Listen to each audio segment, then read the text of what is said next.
What's up, everybody? Back for another beer review, and today is Wednesday, which of course means it's time for another Western New York Wednesday here on the channel, except for the fact that there is no Western New York Wednesday this week, and that's because I'm in the midst of Barrel Aged Michigan week here on the channel, and it wouldn't make any sense, so check back next Wednesday for another Western New York Wednesday offering. Hopefully it's a good beer, but this week, we have what I think is going to be a good beer, and it comes from the Griffin Claw Brewing Company, and they're out of Birmingham, Michigan, and this is their Bourbon Barrel Aged 3 Scrooges. So, this is what they are calling a winter ale. I think it's basically a winter warmer that is brewed with molasses, honey, orange peel, and clove, and then aged in bourbon barrels. Comes in at, I believe, on the side here, they actually have it, 10.5% alcohol by volume and 30 IBUs. And at the time of review, I have no idea how old this is. I'm pretty sure they released this before Christmas last year, probably early December. So you're looking at a beer that's right around 4 months old, give or take a few days. And this beer comes courtesy, once again, of a good friend of mine and a viewer of the channel, Jeff, aka NoJinx. He sent me a beer mail about a month ago that included a bunch of awesome beers, and he is pretty much the sponsor of Barrel Aged Michigan, a theme week here on the channel. And I want to give a huge thanks and shout out to him. In the description box, I'll post a link to the beer mail unboxing video I did, so you can check it out and see what goodies that I'll be reviewing this week. So once again, Jeff, I truly do appreciate it. Thank you so much, good sir. So I really like winter warmers. I like, from Great Lakes Brewing Company in Cleveland, their Christmas ale. I love that one. I really like Thirsty Dog's 12 Dogs of Christmas Ale. The Bourbon Barrel Aged version of that is phenomenal. I really dig that one. So when I saw this in the beer mail, I was like, yeah, man, this sounds like it's right up my alley. I know we're, late April. We're already in the middle of spring, but I'll drink winter warmers whenever. I am not a seasonal drinker. I will drink this whenever, and I'm going to drink it right now. So should be pretty fun. Molasses, honey, orange peel, clove. Sounds like a lot of stuff going on. Hopefully it's delicious. We're using the Kunin. I have the Kunin hat on, but I also have the Kunin glass here because why not? Oh man, it's pouring out like straight up caramel. That's beautiful. That's a beautiful looking beer, honestly. So this has this really deep, rich, like caramel mahogany color to it. Man, that honestly, that does not look like, well, it does look like a winter warmer. Don't get me wrong, but that looks like some kind of like just awesome, absolutely awesome English barley wine. Has that murky look you look from an English barley wine or like an old ale. Had about a half finger of a light tan head that is dissipating to a thin film, but that looks absolutely beautiful. I love the color of this beer, and I don't care about appearance too much, whether it's a New England style IPA, and if it doesn't have super haze to it, some people will be like, oh, whatever. For me, the appearance doesn't mean as much as obviously the aroma and the taste, but this one just looks inviting. When you're talking about a winter warmer and aged in bourbon barrels, this is what I'm hoping it looks like. Anyway, let's get a nose on it. Oh man, that is so rich.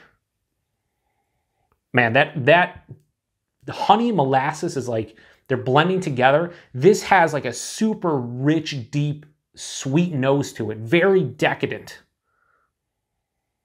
Caramel, toffee, molasses, honey, all kinds of rich, deep sugars, confectionery sweetness to this one.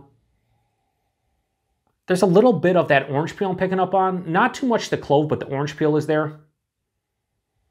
And then the bourbon is a soft blanket of like vanilla, oak tannin, and just straight up like bourbon characteristics.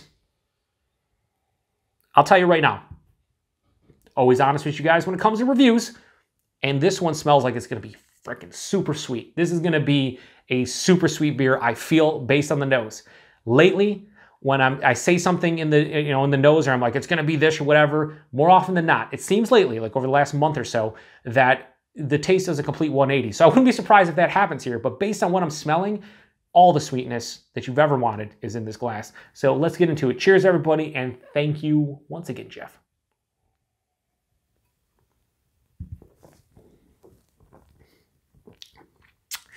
That's my jam.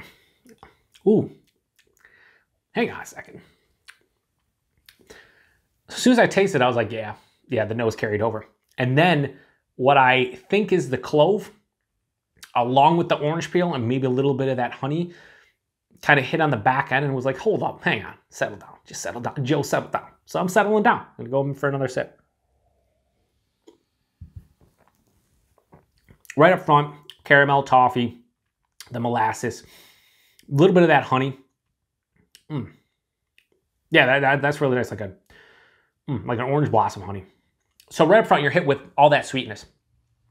As it passes through the palate, though, that clove like just punches you right in the middle of the palate. Like, hey, you totally didn't get it too much on the nose, but here I am, and it just sits there in the middle of the palate. If you don't like clove, I feel like this is probably a beer. They don't actually mention it here. I saw it on tap where they listed the ingredients, but there's a lot of clove in this one, like a ton of clove. As it finishes, though, the orange peel mixes in with that residual like clove characteristic from the middle of the palate. A little bit of honey, and it has almost like this tea vibe to it. Kind of weird, right? Finishes semi-dry. I thought this was going to finish, too sweet. Like I said in the nose, I thought it was going to be sweet, sweet, sweet, and more sweet. It is sweet through the first half of the palate, but on the back of the palate, it dries it out, and there's a little bit of like almost like a slight oak tannin bitterness too. Kind of weird. Now, I will say this. I'm not getting a ton of the bourbon. Maybe it's getting lost with all the sweetness and everything. I don't know if I'd be able to tell you this is bourbon barrel aged at this point. I would, if I was doing this blind, no, I wouldn't be able to tell you. The body, higher side of medium body, lower side of full body, so 10.5% could be a touch thin, but not really. Like, this is a big winter warmer. This is like one of the biggest winter warmers I've ever had. Most of them are in like the 7 to 8 range for me. So I'm fine with how the body is. The mouthfeel is, yeah, slightly soft, slightly smooth. There is carbonation, but it's not overly carbonated, so I think it's proper. This is a good beer, but it's kind of weird too. Like, I thought, oh, it does say on the side, see, because I'm stupid. Ale brewed with honey, orange peel, and spices. They did say molasses on Untapped, so I am definitely getting like a blackstrap molasses on this one, for sure. Treacle, something like that. But I think the honey and the orange peel and the spices, and by spices I mean clove, really are the star of the show here, especially in the second half of the palate. Yeah, I'm digging this one. I think this is good, but trying to think, like the 12 Dogs of Christmas Ale from Thirsty Dog was absolutely amazing. I was getting like a minty character, kind of getting a slight minty character. I think it's that clove mixing in with like the barrel. But again, I'm not getting a ton of barrel on here, so I don't know what's happening. I will just say this. This is a good beer. If you like sweeter winter warmers, but you have to really like clove, I feel, I think this one would be for you. At 10.5%, I am getting a warming in the chest, but really not on the palate. On the palate, I would guess like at the highest 9, so it hides the alcohol relatively well until it hits your chest, and then you're like, oh man, yeah, this has a big warming to it. But outside of that, I mean, I'm really digging this one. It's not the best winter warmer I've ever had. I still think the 12 Dogs of Christmas Ale, the Bourbon Barrel Aged version of that's just amazing. I don't think that this really approaches that for me personally. I could see how somebody likes this one more than that one, but for me, it's not close. I shouldn't say it's not close, but it's just, I don't enjoy this one as much. But I will say, rating-wise, on the, what is it, Bourbon Barrel Aged 3 Scrooges from Griffin Claw, I'm going to give that a high 4, like a 4.1. I really dig this one. I said I wasn't a seasonal drinker, and I'm not. But I do feel like if it was, instead of 55 degrees out right now and raining, if it was, 20 degrees out with snow, I think, drinking this one late at night and just relaxing, I think it would do the trick. I really do. I think this would do a great job. But as is, I'm really digging it. So high 4 out of 5. And I want to thank Jeff once again for sending this one my way. Really cool to try. It was weird because, he had so many crazy imperial stouts and pastry stouts and adjunct and barrel aged and this and that. And I see this and I'm like, that's cool, because how many winter warmers out there that people really pick up and buy or send in beer mails? Not many. So thanks again, Jeff. I do appreciate it. And thanks to everybody out there who stopped by for another beer review. I truly do appreciate it. Like I said, next Wednesday, we'll be back with a Western New York Wednesday. But this week, we're doing Barrel Aged Michigan Week here on the channel. And I still have some more to go through, courtesy of Jeff. And I can't wait to get into them. So appreciate everybody stopping by. And until the next one, cheers.